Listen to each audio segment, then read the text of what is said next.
बहुत स्वागत है आपका। आप देख रहे हैं मुद्दा, मैं हूं आपके साथ नेहा दुबे। साइबर युग में हैकिंग के नए खतरे को आगे बढ़ा दिया है। फिलहाल इसके चपेट में दिल्ली का एम्स आ गया है। देश के सबसे बड़े अस्पताल एम्स में सर्वर हैक होने के 7वें दिन भी सर्वर ठीक तरीके से काम नहीं कर पा रहा है। सर्वर हैक होने के कारण इमरजेंसी ओपीडी और लैब अन्य सेवा सभी मैन्युअली दी जा रही है। इसी बीच बड़ा खुलासा हुआ है कि हैकर्स ने इस मामले में क्रिप्टो करेंसी में 200 करोड़ रुपए की फिरौती की मांग की है। हालांकि पुलिस ने इससे इनकार किया है। वहीं इस हैकिंग के बाद इससे जुड़े हुए कई जांच एजेंसियों के सामने तहकीकात एक बड़ा विषय है। तहकीकात में तमाम एजेंसियां जुटी हुई है। हालांकि इस केस में अभी तक किसी को कुछ भी सफलता हाथ नहीं लगी है। सभी एजेंसियां विदेश से सर्वर हैक होने का अंदेशा जता रही थी। वहीं अब हैकर्स के द्वारा 200 करोड़ की क्रिप्टो करेंसी की मांग से ये साफ हो गया है कि हैकर्स ने पैसे के लिए अस्पताल के सर्वर को हैक कर दिया था। एम्स के सर्वर में प्रधानमंत्री, राष्ट्रपति, मंत्रियों, नौकरशाहों और न्यायाधीशों समेत कई महत्वपूर्ण लोगों का हेल्थ डाटा स्टोर है। ऐसे में सर्वर का हैक होना बड़ी चिंता का विषय है। NIC, national informatic centre, Indian computer emergency response team, CERT-IN और CDAC, centre for development of advance community की टीम आपको बता दें कि एम्स के सर्वर को ठीक करने में जुटी हुई है। एम्स में मौजूद सभी 5000 कंप्यूटर्स को हैक करने के साथ ही स्कैन भी किया जाना है। बताया भी जा रहा है कि इस काम में कई दिनों का वक्त लग सकता है। इस वजह से अस्थायी सर्वर से चरणबद्ध तरीके से डिजिटल सेवाओं को शुरू करने की योजना भी थी। बताया भी जा रहा है कि सभी डिजिटल सेवाओं को शुरू करने में 1-2 दिन का वक्त लग सकता है। फिलहाल एम्स प्रशासन ने इस मामले में कुछ भी बोलने को तैयार वो नहीं दिखाई दे रहा है। दरअसल एम्स की सर्वर पर 23 नवंबर को रैंसमवेयर अटैक हुआ था और इस वजह से एम्स के ई हॉस्पिटल का सर्वे और LIS लेबोरेटरी इंफॉर्मेशन सिस्टम का सर्वे खराब हो गया था। और इसके अलावा इन दोनों के बैकअप सर्वर में भी सेंध लगा दी गई थी। इस वजह से 23 नवंबर से ही एम्स की डिजिटल सेवाएं ठप है।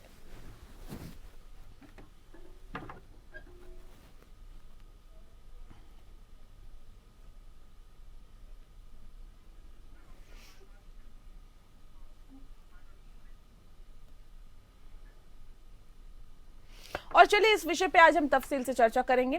खास मेहमान हमारे साथ मौजूद है, उनसे आपका परिचय करा देते हैं। इस वक्त हमारे साथ ओपी सागर जी हैं, पूर्व IPS हैं। बहुत स्वागत है सर आपका। और पवन दुग्गल जी हमारे साथ जुड़ गए हैं, जो कि लॉ एक्सपर्ट हैं। आपका भी बहुत स्वागत है। आप साइबर लॉ एक्सपर्ट हैं और तफसील से हमें जानकारी देंगे। लेकिन सबसे पहले रुक करते हैं ओपी सागर जी का। ओपी सागर जी, क्योंकि अगर हम देख रहे हैं कि पिछले 7 दिनों से जो एम्स का सर्वर है वो ठीक तरीके से काम नहीं कर पा रहा है। तमाम एजेंसियां इस पर जांच कर रही हैं और अभी तक जो जानकारी निकल के सामने आई है यही कि वो बाहर की किसी कंट्री की तरफ से ये हैक किया गया है या फिर हैकर्स ने इसे हैक कर लिया, लेकिन ये भारत में काम नहीं हुआ, ये बाहर किसी कंट्री में काम हुआ है। लेकिन एक समस्या कितनी बड़ी है, कैसे इसे देखते हैं आप? देखिए, ये तो समस्या बहुत बड़ी है। हमारे सामने पवन दुग्गल साहब हैं, ये साइबर लॉ एक्सपर्ट भी हैं। और मैं समझता हूँ कि जिस हिसाब से साइबर क्राइम में बढ़ोतरी हो रही है वो एक चिंता का विषय है। और इसीलिए अब तो साइबर सेल हर जगह खोली जा रही हैं और बहुत ही एडवांसमेंट की जरूरत है, क्योंकि हमारे जो क्रिमिनल्स हैं जो इस दिशा में काम कर रहे हैं वो बहुत ही एक्सपर्ट हो गए हैं और उनसे डील करने के लिए हमें उनसे भी ज्यादा एक्सपर्टीज हासिल करनी पड़ेगी। हमारे जो भी टेक्निकल हमें मदद करते हैं, पुलिस को मैं इसलिए कह रहा हूँ कि CBI में, लोकल पुलिस में, हर जगह जो है वो हमारे साइबर के पर जानने वाले लोग हैं, उनकी हम सहायता लेते हैं और बहुत अच्छा रिजल्ट भी उन लोगों ने दिया है। लेकिन जरूरी नहीं है कि सारे मैटर से सफलता मिल जाए, इसलिए बाहर से भी हम लोगों ने एजेंसी हायर करके उनको और जो है कोशिश की है कि हमें रिजल्ट मिले। इस ये बहुत बड़ा केस हो गया है और 200 करोड़ की फरोख्ती तक का मामला है, तो जाहिर सी बात है बहुत बड़ा। लेकिन ये लोकल स्तर पे मुझे नहीं लग रहा है कि इसमें लोकल स्तर पे कुछ जो है बहुत ज्यादा सफलता मिल पाएगी। लेकिन हैकर्स का पता लगाना और इसमें जो ऐसी एजेंसीज इंटरनेशनली काम कर रही हैं, मैं समझता हूँ उनकी मदद भी ली जाए। तो जी, लेकिन इसके पीछे सर आप क्या वजह समझते हैं कि अभी तक पुलिस की गिरफ्त में हैकर्स नहीं आए? एक हफ्ते का एक लंबा वक्त हो गया है, इसमें बहुत ज्यादा इंफॉर्मेशन होती है, डिटेल्स होती हैं मिनिस्टर्स की, प्रधानमंत्री की, राष्ट्रपति की, हेल्थ डिटेल्स होती हैं और भी तमाम डॉक्यूमेंट्स इसके अंदर होते हैं, गुप्त जानकारियां तमाम होती है। और ऐसे में अभी तक एक हफ्ते का वक्त निकल जाना, पुलिस के हाथ अभी भी खाली है, एजेंसीज के हाथ अभी तक खाली है, क्या इसके पीछे वजह आप समझते हैं कि इतना ज्यादा टाइम लग रहा है? देखिए, कॉम्प्लिकेटेड तो है, इसमें कोई दो राय नहीं है, कॉम्प्लिकेटेड है, इसीलिए अभी पता चलने में थोड़ा दिक्कत आ रही है। कुछ केसेस में बहुत जल्दी क्रैक हो जाता है, लेकिन इसमें अभी तक नहीं हुआ है। ऐसा नहीं है कि सब लोग हाथ पे हाथ धर के चुपचाप बैठे होंगे। जो भी इसमें इन्वेस्टिगेशन काम कर रहे हैं वो सब बहुत एक्टिव होंगे और हर तरीके से वो उनको अगर एक्सटर्नल हेल्प की जरूरत पड़ रही होगी उसको भी दे रहे होंगे। तो हमें इसमें कोई दिक्कत नहीं है, थोड़ा वेट करना चाहिए। ऐसे मसलों में वेट करने से ही जो है जब टाइम मिलता है तो उस समय मैं समझता हूँ कि काम करने में आसानी हो जाती है और उसी दौरान सही रिजल्ट्स की भी उम्मीद आ जाती है। बिल्कुल सर, वेट करना चाहिए, धैर्य रखना चाहिए और धैर्य रखा भी जा रहा है। पिछले 7 दिनों से तो कम से कम रखा जा ही रहा है। लेकिन अब हैकर्स की जो ये कहा जा सकता है डिमांड या फिर हिम्मत इसे कही जा सकती है कि वो इतनी ज्यादा हो गई है कि वो फिरौती की मांग कर रहे हैं। अब कह रहे हैं कि 200 करोड़ रुपए की फिरौती हमें दी जाए क्रिप्टो करेंसी के लिए। हिम्मत तो है ही, हिम्मत की बात तो उसको कहा ही जाएगा और उसकी हिम्मत के दाद देना पड़ेगा कि चैलेंज कर रहे हैं, इतना बड़ा चैलेंज उन्होंने कर दिया है, जबकि सबको मालूम है, हर अपराधी को मालूम है उसका अंत जो है निश्चित होता है। तो लेटर और सूनर, अभी नहीं होगा, 2-4 दिन में होगा, पता चल जाएगा।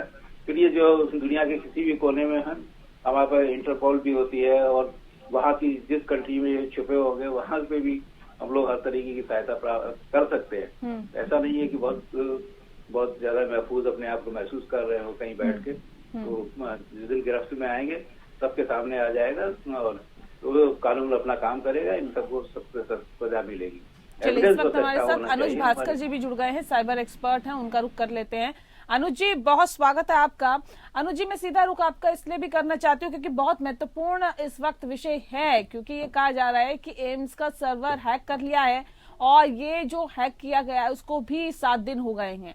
अब ऐसे में सवाल इस बात को लेकर भी है कि सर एम्स जैसे ये कहा जा सकता है कि अस्पताल जो कि पूरे इंडिया का एक बड़ा हॉस्पिटल है, वहां का अगर सर्वे हैक कर लिया जाता है और उसको उस समस्या को सुलझाने में 7 दिनों का एक लंबा वक्त लग जाता है, तो इसे आप क्या कहेंगे और कैसे इसे हैक किया जा सकता है? इतने बड़े सिस्टम को कैसे हैक करते हैं ये हैकर्स, थोड़ा सा विस्तार से बताएं।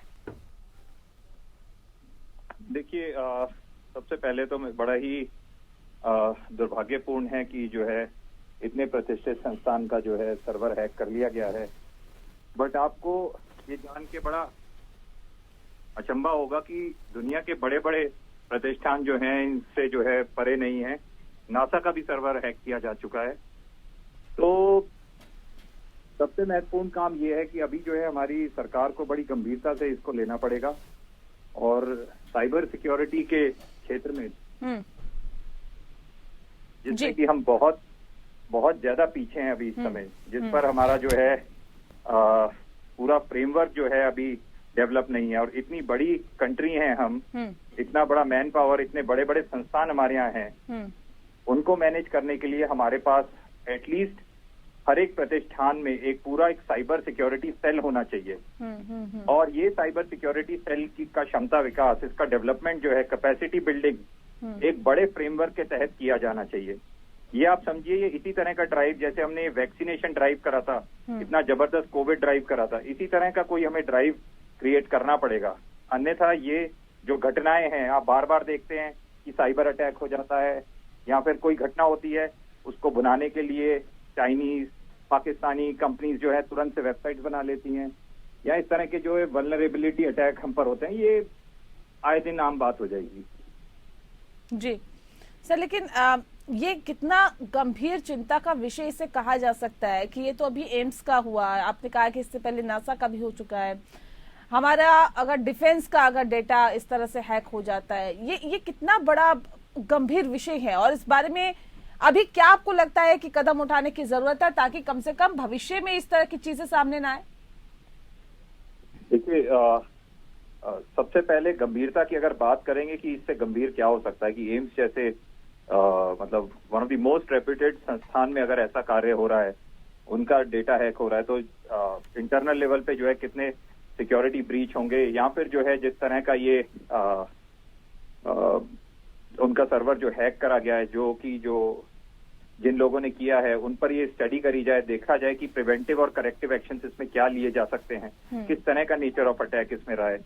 दूसरा जो सबसे महत्वपूर्ण काम ये, जैसे मैंने आपको बोला और मैं बार बार इसको बोलता रहता हूँ, कई चैनलों पर कई माध्यम पे मैंने इस चीज को जो है हाईलाइट करा है कि हमारे यहाँ अभी जो साइबर सिक्योरिटी का सिस्टम है, चाहे आप वो गवर्नमेंट का बोलेंगे, प्राइवेट का बोलेंगे, अभी वो स्ट्रांग नहीं है। हम जो सर्वर्स यूज करते हैं, जो हम प्रोडक्ट्स यूज कर रहे हैं, वो भी जो है काफी ज्यादा कॉम्प्रोमाइज्ड फॉर्म में रहते हैं। एक तो ज्यादातर टेक्नोलॉजी हम चाइना से और देशों से मंगा रहे हैं जो मैन्युफैक्चरिंग होकर आती है। दूसरा सबसे बड़ा प्रॉब्लम जिसको हमारे को बंद करके मेक इन इंडिया पर ज्यादा जाना चाहिए। दूसरा हमारे को जो है कि हमारे को अपना इंटरनल फ्रेमवर्क क्रिएट करना है, जो फ्रेमवर्क चालू होगा सेंट्रल लेवल से और जाएगा स्टेट लेवल पे और उसके बाद जो है डिस्ट्रिक्ट लेवल पर जाएगा, और ये बहुत ही स्ट्रांग फ्रेमवर्क पर कार्य करने की जो है इस समय जरूरत है। और इससे ज्यादा सेंसिटिव काम नहीं हो सकता है, क्योंकि आने वाले आप दिनों में देखेंगे जो भी चीजें, चाहे वो क्राइम होगा चाहे वो वॉर होगा, वो साइबर के माध्यम से ही होने वाला है। क्योंकि आज एक व्यक्ति को देखिए, वो उसके जेब में पैसा नहीं होता उतना जितना क्रेडिट कार्ड, डेबिट कार्ड, उसके नेट बैंकिंग के माध्यम से उसके पास होता है। आज ये किसी बैंकिंग इंस्टीट्यूशन के साथ हो जाए और एकदम से जो है सभी के अकाउंट से पैसे इधर उधर हो जाएं, तो आप सोचिए कैसी स्थिति हो जाएगी। जो व्यापारी जिसके अकाउंट में जो है 50 लाख रुपए है और अगले दिन पता चले 1 रुपया नहीं बचा, तो उसको कैसे मैनेज करेंगे। तो ऐसी बहुत सी चीजें जो हो सकती हैं साइबर के माध्यम से, जो है आप किसी भी तरह के डेटा को इधर उधर करा जा सकता है, क्योंकि हमारा पैसा हर चीज जो है अब डेटा फॉर्म में रहने लगी है। तो इन सब चीजों को संज्ञान में लेते हुए हमें जो है बहुत ही जल्दी, बहुत ही मेजर जो है इसमें कार्य चालू करने चाहिए, और इसको जो है मास लेवल पे इसका कैपेसिटी बिल्डिंग और नॉर्म्स क्रिएट करने, इतना मिनिमम किसी भी ऑर्गेनाइजेशन में, जैसे सिक्योरिटी ऑफिसर होना बहुत जरूरी है, साइबर सिक्योरिटी ऑफिसर जो कहते हैं, जैसे कि एक पूरे डिपार्टमेंट में, विभाग में लोग होने चाहिए जो सर्वर्स को निरंतर मॉनिटर करते हैं। अभी क्या होता है, 2 से 3 लोग सारा संभाल रहे होते हैं, उसमें साइबर सिक्योरिटी का कोई एक्सपर्ट नहीं होता है। साइबर सिक्योरिटी के कोर्सेज को भी जो है ना यूनिवर्सिटीज में ज्यादा स्ट्रांगली पढ़ाया जाता है, ना ही जो है आप देखेंगे किसी तरह का गवर्नमेंट की तरफ से फ्रेमवर्क होता है कि इसकी ट्रेनिंग होनी मैंडेटरी है, जो कि मेरे हिसाब से होनी चाहिए। जी ठीक है। खास मेहमान लगातार हमारे साथ जुड़े हुए हैं, मैं ओपी सागर जी हमारे साथ लगातार जुड़े हुए हैं। ओपी सागर जी, कितना इत्तेफाक रखते हैं अनुज जी की बातों से, और अब क्या वाकई हमें इसके लिए भी तैयार रहना होगा, क्योंकि इन्होंने कहा देखिए अब जब क्राइम होगा तो साइबर से ही होगा, हैकिंग से ही होगा, अगर युद्ध होगा तो हैकिंग से ही होगा, साइबर से ही होगा। तो हमें इस और कितना आप तैयार रहने की जरूरत आप समझते हैं? अनुज जी बिल्कुल सही कह रहे हैं। देखिए, साइबर सिक्योरिटी ऑफिसर सर्वर हमारे बहुत स्ट्रांग होने चाहिए, हैक ना हो पाए, और सिक्योरिटी सिस्टम को बहुत ही एडवांस करने की जरूरत है, हर तरीके से परफेक्ट करने की जरूरत है। अनुज जी जो कह रहे हैं बिल्कुल, आगे आने वाला समय साइबर क्राइम्स का है, तो साइबर क्राइम्स का है, तो इसलिए हैकिंग जैसी घटनाएं होंगी और बहुत सारे क्राइम्स भी उसके जरिए हो सकते हैं। तो इसलिए उसको अपने आप को प्रोटेक्ट करने के लिए, अपने इंस्टीट्यूशन को प्रोटेक्ट करने के लिए बहुत जरूरी है तो साइबर सिक्योरिटी ऑफिसर की पोस्टिंग हो।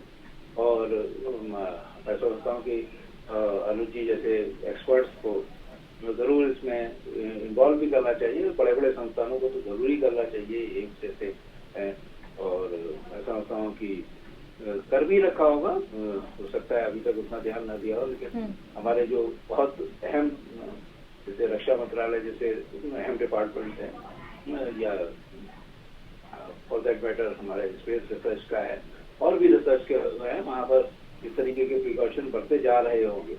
मुझे इसकी कोई नॉलेज नहीं है, वैसे भी ये सीक्रेटली किया जाता होगा, तो उसको करे बहुत एक्सटेंसिव उसका यूज किया जाए हमारी साइबर सिक्योरिटी सिस्टम को स्ट्रॉन्ग करने के लिए, और एक्सपर्ट्स की इसमें सलाह ली जाए, उसी के आधार पर डिजाइन किया जाए, और जहाँ भी फर्दर भी जरूरत पड़े और जितना भी एडवांसमेंट हो, हमें कहते इतना फंड्स तो हर डिपार्टमेंट के पास रहता है, तो उसको फंड को डाइवर्ट करके, क्योंकि ये एक अहम कार्य हो गया है, बहुत इम्पोर्टेंट काम हो गया है और बहुत बड़ा मैटर इससे जुड़ा हुआ है साइबर सिक्योरिटी का, इसलिए उसको स्ट्रॉन्ग करना बहुत जरूरी है, आज की जरूरत है। गवर्नमेंट को भी और संबंधित डिपार्टमेंट्स को भी ये सोचना चाहिए कि हमें कहीं ना कहीं से फंड अवेलेबल करा के इस काम को कर लेना चाहिए। ठीक है अनुज जी, क्योंकि जाहिर तौर पे साइबर युग में हैकिंग ने एक नए खतरे को जन्म दे दिया है, जिसका हम जिक्र कर रहे हैं कि देखिए वार भी होगी तो अब एक नए तरीके से होगी, ये साइबर तरीके से होगी, और क्राइम भी होगा तो एक नया तरीका इजाद कर लिया है हैकर्स ने, अब ये इस तरह से अब कहीं ना कहीं क्राइम होगा। अब ऐसे में सवाल इस बात को लेकर है कि अब देखिए जब एम्स का सर्वर हैक हो जाता है और हमें हफ्ते भर से कोई सुराग हाथ नहीं लगता, एक हफ्ते का एक लंबा वक्त बीत चुका है, और अगर कुछ और ऐसी घटनाएं हो जाती है तो भविष्य के लिए कितना सचेत रहने की जरूरत है, पहली बात। और दूसरी बात ये, अब आपको क्या लगता है कि कहां पर हमें काफी ज्यादा स्ट्रांग होने की जरूरत है ताकि भविष्य में इस तरह की चीजें दोबारा सामने ना आए? देखिए, सबसे पहले मैं आपको ये चीज बोलूंगा कि ये हैकिंग का जो काम है, ये बेसिकली जो है हमारे देश में ही नहीं, ये दुनिया भर में जो है ये बहुत बड़ी प्रॉब्लम है, और इस प्रॉब्लम को क्रिएट करने वाले भी ऐसा नहीं है कि हमारे देश में बैठे हैं, ये कहीं भी हो सकते हैं।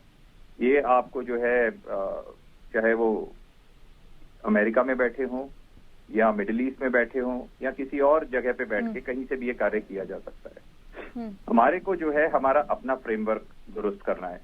इसके लिए हमारे को कुछ जो है मेजर काम करने होंगे। जैसा कि पहला मैंने आपको बोला कि हमारे को जो भी सिक्योरिटी से रिलेटेड हम प्रोक्योरमेंट करते हैं, ज्यादा से ज्यादा कोशिश करनी होगी। हमारे सर्वर्स हो गए, फायरवॉल्स हो गई, जो है हमारा डेस्कटॉप्स हो गए, कोशिश करना होगा कि ये ऐसे प्रोडक्ट्स लें जो कि इधर मेक इन इंडिया हो या फिर जो है उन कंट्री से लिया जाए जिन पर जो है हमारे को जो है विश्वास हो कि वो हमारे यहाँ ऐसे कोई कार्य नहीं करेंगे। दूसरा जो है हमारे को मेजर्स लेने पड़ेंगे इंटरनली कि जो भी ये सिस्टम नेटवर्क लगाए जा रहे हैं वो एक प्रॉपर तरीके से प्रोटोकॉल के तहत, और जो मापदंड होते हैं एक सर्वर, एक पूरे नेटवर्क को मैनेज करने के लिए, एक नेटवर्क को रन करने के लिए, उनको जो है उसके माध्यम से ही वो लगाए जाएं और उनको लगातार मॉनिटर करा जाए। तो यानी वहां पर एक टीम हो जो उसको मॉनिटर कर सके। और इसके बाद जो है जो हम बात करेंगे, अगर पूरा देश स्तर पर अगर हमें जो कार्य करने हैं तो वो तो सबसे पहले होगा कि एक स्ट्रॉन्ग फ्रेमवर्क हम बनाएं। उस फ्रेमवर्क के तहत क्लियर दिशा निर्देश जाने चाहिए प्राइवेट संस्थानों पर भी। जैसे भाई आप एक बात बताइए, एक जगह चोरी होती है और हम आजकल चोर को कैसे पकड़ते हैं? अनुज, मैं लौटती हूँ आपके साथ। इस वक्त हमारे साथ एक और खास मेहमान जुड़ गए हैं, उनका भी रुख कर लेते हैं। पवन दुग्गल जो हमारे साथ हैं, साइबर लॉ एक्सपर्ट है। आपका बहुत स्वागत है पवन जी। पवन जी, ये जो एम्स में जिस तरह से सर्वर हैक हुआ है, एक हफ्ते का एक लंबा वक्त बीत गया है, सर इसे कैसे देखते हैं और भविष्य के लिए कितना सचेत रहने की जरूरत आप समझते हैं, और क्या वजह इसके पीछे समझते हैं कि ये सर्वर हैक हुआ? देखिए, सर्वर हैक इसलिए हुआ क्योंकि हम लोगों की जो साइबर सुरक्षा की जो लेवल थी वो बहुत कमजोर थी। लिहाजा हैकर हमारे सर्वर में घुस गए, उन्होंने तमाम सारा एम्स का डेटा कॉपी किया, कॉपी करके बाहर भेजा, फिर डेटा को एन्क्रिप्ट किया और उस पर ताला लगा दिया और साथ ही साथ कहा कि साहब अगर आपको ताले की चाबी चाहिए तो आप हमें 200 करोड़ रुपए क्रिप्टो करेंसी या बिटकॉइन में दीजिए। तो लाजमी सी बात है, ये एक बड़ा क्लासिकल सा एग्जाम्पल है कि किस तरीके से किसी राष्ट्र के सर्व प्रमुख मेडिकल इंस्टीट्यूशन को आप टारगेट कर सकते हैं और करोड़ों भारतवासियों का डेटा उड़ा सकते हैं। ये करोड़ों भारतवासी न केवल सामान्य भारतवासी हैं बल्कि महत्वपूर्ण लोग भी हैं, जैसे कि पॉलिटिशियन हो गए, जैसे कि ब्यूरोक्रेट्स हो गए, अभिनेता हो गए, नेता हो गए। तो इन सबका डेटा भी अब चला गया है और अभी मुझे लगता है कम से कम कई दिन लग जाएंगे, हो सकता है हफ्ते भी लग जाए पुनः से नॉर्मलसी वापस आते वक्त। इसलिए मुझे लगता है कि इस तमाम सारे एम्स वाले एपिसोड को अगर हम वेकअप कॉल की तरफ देखें और अपने आप को अपनी नींद से जगा लें कि साहब अब ये नई चुनौतियां आ गई हैं और उसको जितनी जल्दी हम डील करने के लिए कदम कारगर उठा पाए उतना अच्छा होगा, वही बेहतरीन रास्ता होगा आगे बढ़ने के लिए। सर, ये भविष्य के लिए कितनी बड़ी खतरे की घंटी आप समझते हैं? हालांकि आपने हिंट तो दे ही दिया कि इसे वेकअप कॉल की तरह देखिए। देखिए, भविष्य के लिए बहुत बड़े खतरे की घंटी है। हमें समझना होगा कि कोविड-19 के बाद golden age of cyber crime शुरू हो चुका है और ये साइबर क्राइम का जो स्वर्णिम युग है अब कई दशकों तक हमारे साथ रहने वाला है। लिहाजा दायित्व तो हम पर होगा इस बात को समझने के लिए कि कहीं ना कहीं हम लोग साइबर क्राइम के शिकार हो जाएंगे। इसलिए हमें अपने आप को सुरक्षित रखना है, अपने डेटा को सुरक्षित रखना है, कहीं ना कहीं साइबर सुरक्षा को जीवन जीने की शैली में अडॉप्ट करना है। हम लोग सोचते हैं, हमारी मानसिकता है कि अभी भी जो कुछ होगी साइबर सुरक्षा का काम सरकार करेगी, हमें कुछ नहीं करना। मुझे लगता है इस मानसिकता को त्यागना पड़ेगा। आवश्यकता है हमें समझने की कि हम लोग सब एक बहुत बड़ी साइबर सुरक्षा की चेन की छोटी छोटी कड़ियां हैं और ये चेन साइबर सुरक्षा की उतनी ही ज्यादा मजबूत है जितनी कि उसकी सबसे कमजोर कड़ी। लिहाजा हमारा दायित्व होगा कि हम इस सबसे साइबर सुरक्षा की लिंक की सबसे कमजोर कड़ी ना बन पाए। इसलिए कहीं ना कहीं सर, एक छोटा सा सवाल मेरा आपसे, क्योंकि हम कार्यक्रम के आखिरी पड़ाव में हैं। सर, ये बताइए कि क्योंकि बहुत सारी एजेंसियां इसकी जांच पड़ताल कर रही है, एक लंबा वक्त एक हफ्ते का बीत गया है और अभी तक हमारे हाथ खाली है, जांच एजेंसीज के हाथ खाली है, पुलिस के हाथ खाली है। सर, इतना वक्त आखिर क्यों लग रहा है? क्या इसका प्रोसीजर होता है? कैसे ये हैक किया जाए? थोड़ा अगर आप हमारे दर्शकों को बता पाएं। देखिए, अभी तो कुछ दिन लगे, हो सकता है कि कुछ हफ्ते भी लग जाए, क्योंकि जब रैंसमवेयर आक्रमण होता है तो आपका सारा डेटा चुरा लिया जाता है, सारे डेटा पर लॉक लगा दिया जाता है इंक्रिप्शन का, और आपके पास दो विकल्प हैं, या तो आप फिरौती दीजिए, रैंसम दीजिए, लेकिन रैंसम देने के बाद भी आपको क्लैरिटी नहीं है कि आपको एक्सेस मिल पाएगा नहीं, या फिर पुनः से दोबारा अपने सिस्टम्स को बनाइए। तो मुझे लगता है कि एम्स के पास कोई बहुत कारगर बैकअप नजर नहीं आता है, क्योंकि अगर बैकअप होता तो 6 दिनों में कहीं ना कहीं उसकी बैकअप के माध्यम से डेटा को रिस्टोर किया जाता, लेकिन बैकअप होगा ही नहीं। तभी 7 दिन हो गए, अभी तक रेस्टोरेशन नहीं हो पाया है। अभी एक लंबा हॉल है, एक लंबी यात्रा सामने है, हो सकता है कई महीने भी लग जाए। इसलिए इसको हम एक एपिसोड को अगेन वेकअप कॉल के तौर पर देखें, क्योंकि अब इस तरह के आक्रमण लगातार होते रहेंगे। मार्च 2022 में ऑयल इंडिया के एक इंस्टॉलेशन जो असम में है, वहां पर भी ऐसा आक्रमण हुआ और कई महीने लग गए वहां पर भी नॉर्मलसी को वापस आने में। ठीक है सर, एक छोटा सा सवाल और, जियो ट्रस्ट मॉडल अपनाने से कुछ हो सकता है क्या? देखिए, आप जियो ट्रस्ट मॉडल अपना के आगे तो बढ़ सकते हैं, लेकिन उसके लिए जरूरी है कि आप कहीं ना कहीं सारे स्टेक होल्डर्स की मंशा जान लें। जब तक दुनिया के सारे स्टेक होल्डर एक साथ होकर जुट नहीं होंगे, तब तक ये मॉडल कामयाब नहीं होगा। उसका कारण यह है कि अंतर्राष्ट्रीय स्तर पर कोई इंटरनेशनल साइबर लॉ नहीं है, कोई इंटरनेशनल साइबर सिक्योरिटी लॉ नहीं, तो लिहाजा चुनौती बनी रहेगी। लेकिन अगर तमाम सारे स्टेक होल्डर्स इस मॉडल्स को अपनाते हैं और एक दूसरे के साथ समन्वय और सामंजस्य स्थापित करते हैं, तो मुझे लगता है इस मॉडल का भी बेनिफिट हो पाएगा। जी, चलिए, बहुत शुक्रिया सर आपका, और आपका भी बहुत शुक्रिया सर हमारे साथ इस खास कार्यक्रम के माध्यम से जुड़ने के लिए। साइबर एक्सपर्ट भी हमारे साथ जुड़े और पूर्व IPS भी हमारे साथ जुड़े, जिन्होंने बहुत विस्तार से बताया कि कैसे जो सर्वर है वो हैक होता है और इससे कितनी सचेत रहने की जरूरत है। जाहिर तौर पे कहा जा सकता है कि बड़ी खतरे की घंटी है जिसे समझने की जरूरत है और अपने सर्वर को और ज्यादा स्ट्रांग बनाने की जरूरत है। मुद्दा में फिलहाल इतना ही। नमस्कार।